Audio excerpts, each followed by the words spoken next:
C'est quoi un métis?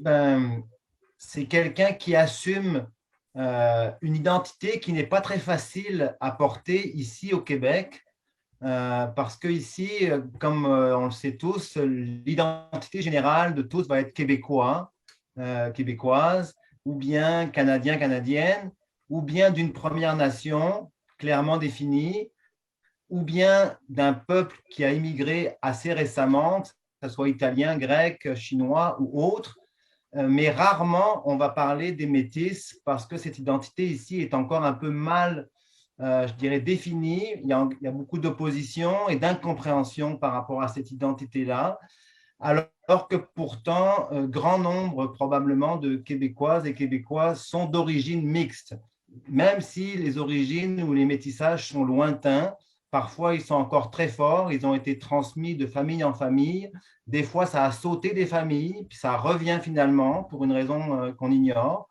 Et donc, on se trouve finalement à porter en nous deux cultures assez fortement pour qu'on ne soit ni dans l'une ni dans l'autre et qu'on soit un peu à cheval entre deux et que finalement, on se considère vraiment comme des métis parce que effectivement, on a ces deux cultures qui nous imprègnent. Cette identité-là, depuis que je suis né, je m'appelle Riel, c'est pas pour rien, on m'a nommé comme ça dès ma naissance, et Riel étant bien sûr le représentant historique des Métis, mais que aussi eux puissent comprendre que nous, on a cette origine mixte qui fait que oui, on a des choses autochtones d'un côté amérindienne, mais aussi des choses québécoises d'origine plus européenne, qui créent donc cette nouvelle identité. Que Louis Riel, à l'époque, n'a pas déterminé que les Métis seraient seulement et uniquement dans l'Ouest, parce que lui-même venait de l'Est et que ça a commencé, le métissage a commencé dans l'Est, bien sûr. Ça, tout le monde le sait, même si ce n'est pas reconnu ou peu reconnu. Isabelle, explique-nous le rôle d'une femme métisse.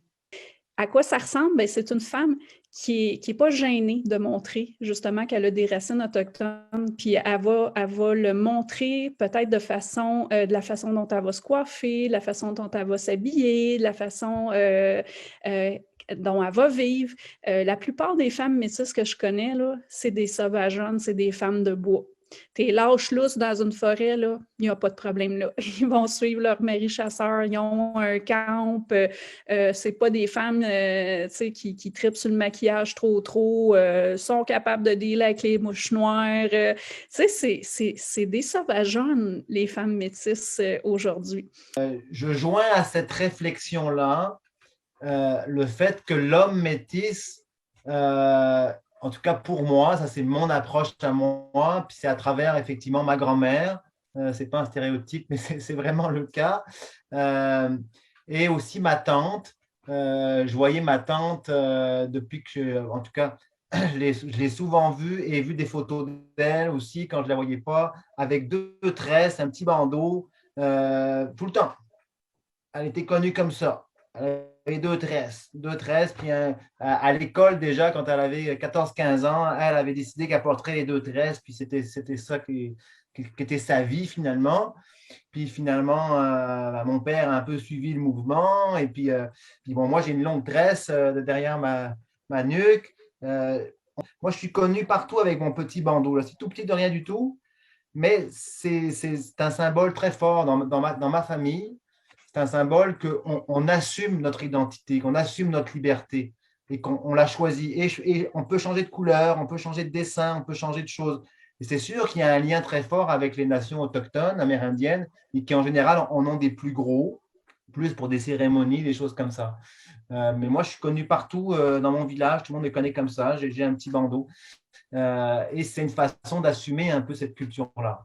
Je me suis rendu compte aussi dans mes recherches par rapport à l'histoire métisse au Québec, puis tout ça, qu'il y a une grosse différence. Quand on dit qu'on est une culture distincte des Premières Nations, il y a quelque chose qui nous distingue en particulier, c'est que les Premières Nations se voient beaucoup comme un peuple opprimé parce qu'ils ont vécu le génocide culturel avec les pensionnats et la formation des réserves. Ils ont été enfermés. Fait que dans leur identité, dans leur guérison personnelle identitaire, ils ont à passer par ça, le sentiment d'avoir été confinés, enfermés, contrôlés. Tandis que les métis, on n'a pas ce sentiment-là parce qu'on n'a pas été enfermés dans des réserves, on n'a pas été envoyés dans des pensionnats, on est resté, oui, on s'est fait assimiler au reste de la population.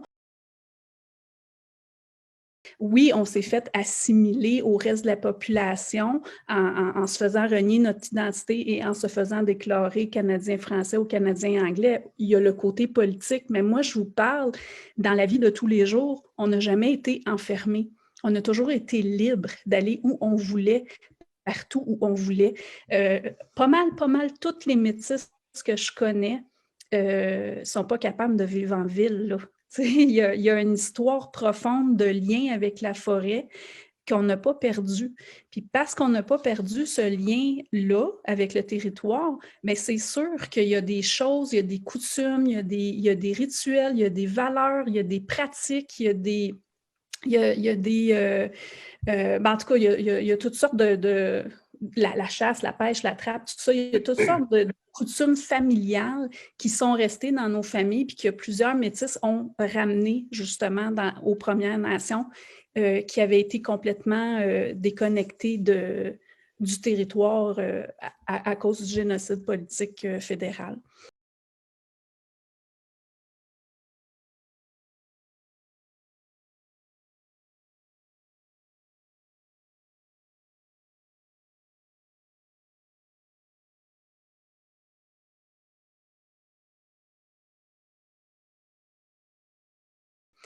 Pourquoi aujourd'hui, c'est les femmes métisses qui font l'objet le plus des attaques des anti-métis des Premières Nations? Bien, c'est simplement pour ça. Les Premières Nations, leurs propres femmes à elles, de façon historique, ont été contrôlées, ont été éteintes. On a essayé de toutes les façons possibles de tasser l'influence des femmes. Tu écrases les femmes dans une culture, bien, tu écrases la culture au complet. C'est comme ça. Donc, qu'est-ce que elles, ces femmes-là des Premières Nations anti-métis ont vécu? Bien, c'est ça qu'elles sont en train de faire aux femmes métisses d'aujourd'hui. On a moins de gêne à attaquer une femme qu'à attaquer un homme. Puis, il y en a aussi que c'est carrément parce qu'ils sont misogynes.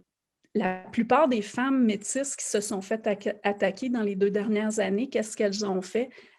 Elles se sont juste retirées. Puis les gens ils ont mal interprété ça parce que, elle se retire, ça veut dire qu'ils ont raison, les antimétis, de l'attaquer parce qu'elle ne se défend pas, elle ne dit rien, puis elle s'en va. Mais ça, c'est un réflexe de survie. Tu sais, on est seul contre des gens comme ça. Bien, la première chose qu'on fait, on sauve notre peau. Ça fait des centaines d'années, en fait, que les métis sont d'une façon ou d'une autre qui se font taper dessus, qui ne se font pas reconnaître, qui se font renier dans leur identité, qu'on ne les inclut pas dans l'histoire, qu'on n'en parle pas. Ça ne sera pas le même réflexe qu'un homme métis qui se fait attaquer sur la place publique. L'homme métis va gueuler, va aller dans les médias, va se défendre, il va avoir un groupe d'hommes autour de lui. Mais la femme métisse, en général, ce n'est pas le cas. Elle va juste se retirer, puis sauver sa peau, puis essayer de garder qu'est-ce qu'elle a en dedans d'elle, puis continuer à s'occuper de sa famille, de sa vie, de ses enfants.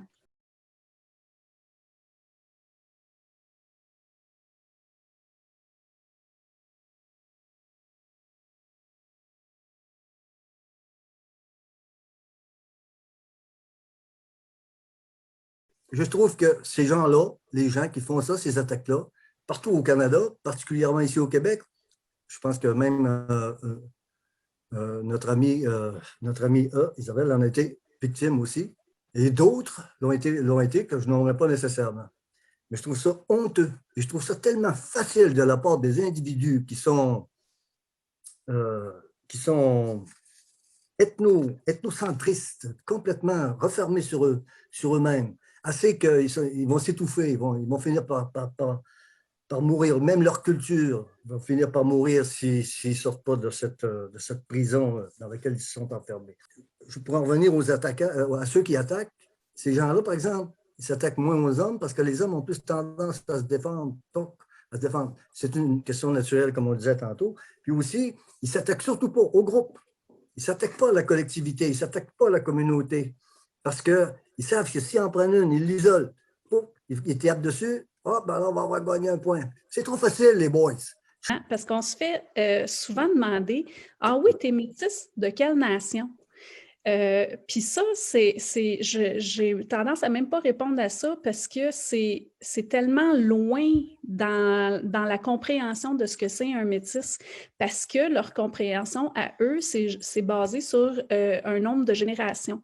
Il y a une différence entre lire une généalogie puis dire « OK, j'ai des ancêtres autochtones qui datent du début de la colonie », puis ça se peut que ça s'arrête là, puis que ça n'a jamais eu d'influence sur toutes les autres générations qui ont suivi après, qu'il n'y a pas eu de génération, un métis avec une métisse qui se sont mariés de génération en génération.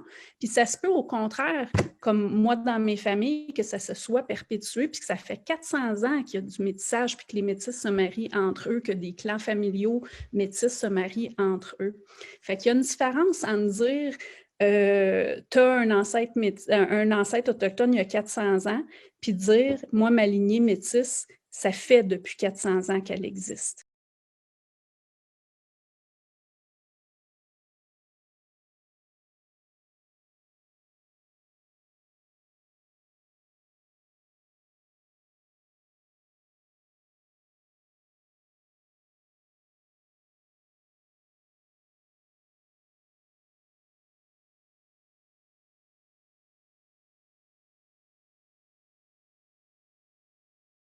Ce qu'on essaye de faire, nous, là, présentement, c'est d'essayer de trouver maintenant les points communs qui existent entre ces familles-là. Ce ne sont pas des nations ou des communautés distinctes, mais ce sont des communautés distinctives. J'aime la petite nuance qu'il y a entre les deux, c'est-à-dire que politiquement, juridiquement, on a été comme emboîté avec ces mots-là. Hein? Une société ou une nation, c'est une culture distincte, qui est ni l'une ni l'autre. Mais non, elle ne peut pas être ni l'une ni l'autre, puisqu'elle est un amalgame des deux à plus ou moins des degrés différents. Ça fait que c'est exactement ce que vous avez illustré, Riel. C'est sûr qu'aujourd'hui, au Québec, la façon dont la politique se passe, tout ça, c'est dur de répondre à c'est quoi la culture métisse parce qu'on se fait toujours comparer avec la culture des Métis dans l'Ouest, qui, eux, ont obtenu un territoire puis qui fit dans la vision de réserve, territoire fermé, qui cadre dans les lois du fédéral. Puis nous, au Québec, ben, on a une histoire différente. On n'a pas été enfermés, on est partout sur le territoire, on vit partout au Québec.